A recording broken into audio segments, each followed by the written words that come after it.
doesn't show up. Her manager shows up and says, Lauryn's not really feeling the way you guys have been learning. The object is to glorify God first, and in doing that, you become glorified. There was a time when Lauryn Hill wasn't just a musician, she was a movement. The girl who made rap sound sacred and soul sound revolutionary. Then just as fast as she rose, she disappeared. No dramatic downfall, no scandal big enough, just silence. For years, fans called it mystery. To achieve, well, first of all, they were young parents, that's one, so young. And then two, being a parent is really hard. It's very hard, like having like 3 kids and being like, and maintaining your career. But behind that quiet was exhaustion, betrayal, and a woman trying to breathe after the world turned her art into an empire. Before the headlines, she was just Lauryn from South Orange, a dreamer with a guitar and a gift. This is the real story of why she walked away. Miseducation is actually, it's like a metaphor for actually being re-educated, unlearning. Right after her record blew up everywhere, a small production crew called New Arc came for Lauryn Hill and her label, saying they were the real hands behind a lot of the music. They claimed they co-wrote, co-produced, helped shape the whole thing. But when the credits dropped, their names were gone. According to them, Lauryn had promised to make it right, but the label wanted her painted as this one-woman creative force. The kind of myth that makes people buy 10 copies. One insider even called it the Prince treatment. The case cracked open the shiny image and showed what was really happening behind the curtain. A battle between legend and paperwork. By the time it settled, a few million had quietly traded hands, but the damage was already done. The girl who'd made an album about love, faith, and finding herself suddenly had her honesty questioned, like it was a crime scene report. All of my friends' music. Miseducation was made by great musicians and producers that I know. Personally. Go ahead, what you talking about? Let us speak. The irony was almost cruel. Just a few years before, she was Lauryn from South Orange, the daughter of Valerie, who taught English and played piano, and Mal, who sang around the house while consulting for work. Their home was full of music and even fuller of ambition. She wasn't just talented, she was restless. She ran track, played violin, joined the cheer team, acted in school plays, helped start a gospel choir, and still pulled grades that could have taken her anywhere she wanted. Then a classmate named Pross asked her to join this small rap group he was putting together. Soon after, a Haitian kid named White Left Jean joined too. They called themselves the Fugees. Lauryn's voice was the game changer. She brought melody and meaning to rap when everyone else was chasing radio hits. When the score hit, it wasn't just another album. It was an earthquake. Hip-hop, reggae, soul, and storytelling all packed. Killing Me Softly made her a household name, something bigger than just a rapper or a singer. She was both at once. Killing me softly with his song, killing me softly. But that kind of fame doesn't come without cracks. Inside the group, things got tense. There were questions about leadership, credit, and everything that breaks people who start out as friends. Lauryn was already writing alone in her attic, pregnant with her first child, Zion, choosing quiet over chaos and carving out her own space in a world that wanted to control her next move. Then came the Miseducation of Lauryn Hill. And it didn't just drop, it exploded. A mix of rap, R&B, gospel, soul, and raw emotion that sounded like confession and revolution at the same time. What the balance held, I touched my belly overwhelmed. The music felt handmade, like it had fingerprints all over it. It broke sales records, swept the Grammys, and made her the first hip-hop artist to win Album of the Year. Critics said she'd done the impossible, made hip-hop feel spiritual again. But success came with a catch. Suddenly, she wasn't just an artist, she was an idea. The woman who proved rap could be soulful, smart, emotional, and feminine all at once. Everyone wanted more. Another record, another message, another miracle. To achieve, well, first of all, they were young parents, that's one, so young. And then two, being a parent is really hard. It's very hard, like having like 3 kids and being like, and maintaining your career. And she was only 22, a new mom trying to raise a kid while the world expected her to keep performing miracles. She once admitted it wasn't easy, that she had to lean on faith just to stay grounded. Everyone wanted the perfect machine. She was just trying to stay human. After Miseducation, she started realizing how much that version of Lauryn Hill the public loved had boxed her in. On stage during her MTV Unplugged show, she talked about it straight, how she'd built a version of herself that looked fearless, flawless, unstoppable, and how that image had trapped her. She wasn't chasing applause anymore. She was trying to breathe. Touring felt less like living her dream and more like being locked inside it.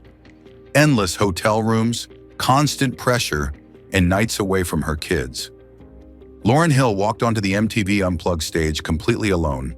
No band, no backup, no nostalgia trip through her hits. Just her, a guitar, and a head full of new thoughts she needed to get out. The songs were rough and honest, sometimes barely sung, more like she was testifying than performing. It wasn't built for radio or awards. It was built for truth. Every track wrestled with something real. Faith, fear, exhaustion, power, the loss of it. Where Miseducation was all color and layers, this was stripped to its skeleton, strings, voice, and breath. She talked between songs, calling out how the persona the world fell in love with had started to choke her. It didn't feel like a concert. It felt like someone trying to claw their way back to themselves. That shift wasn't just creative. It seeped into her whole life. She stopped showing up to the noise. For a couple of years, she barely went out, barely talked to anyone. The crowd had gotten too loud, and so had her own mind. She started naming what haunted her. Insecurity, feeling small in a world that worships image, trying to exist as a young, gifted Black woman in a system that eats its stars. The faith that used to run underneath her work became the core of it. She started talking about glory, grace, and how forgetting where her strength came from always sent her spiraling. There are certain times when, of late especially, that God has shown me, just be quiet. People on the outside called it a retreat. She called it staying alive. Through all of it, she stayed rooted in being a mom. Zion wasn't a symbol. He was her real reason to protect her peace. That kind of devotion doesn't fit inside label schedules or press tours. The same label that made millions off her never called to ask what she wanted next. Years later, she still sounded shocked, repeating how nobody from her team ever reached out. She called it artist suppression, a system that doesn't build artists up, just drains them until there's nothing left to sell. As long as I remember that the glory is His and not my own. When I confuse that, I get in trouble. By her mid-20s, she had everything people spend a lifetime chasing. The masterpiece album, the Grammys, the headlines, the myth. But behind all that, she was running on fumes. Between lawsuits, motherhood, burnout, and that slow loss of trust, she started pulling away from everything that had made her famous. It wasn't collapse, it was escape.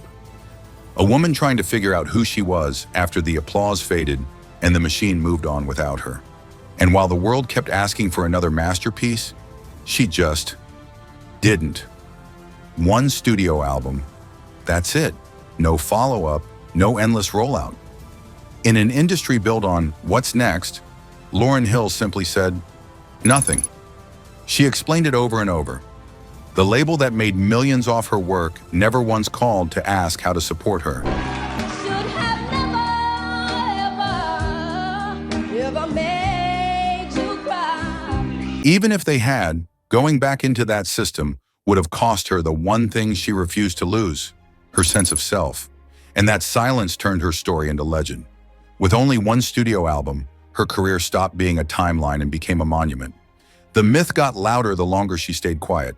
When she did step back out, the live shows became the battlefield. Fans complained about the late starts, the reworked songs that sounded nothing like the originals, the chaos behind the scenes. Promoters pointed fingers.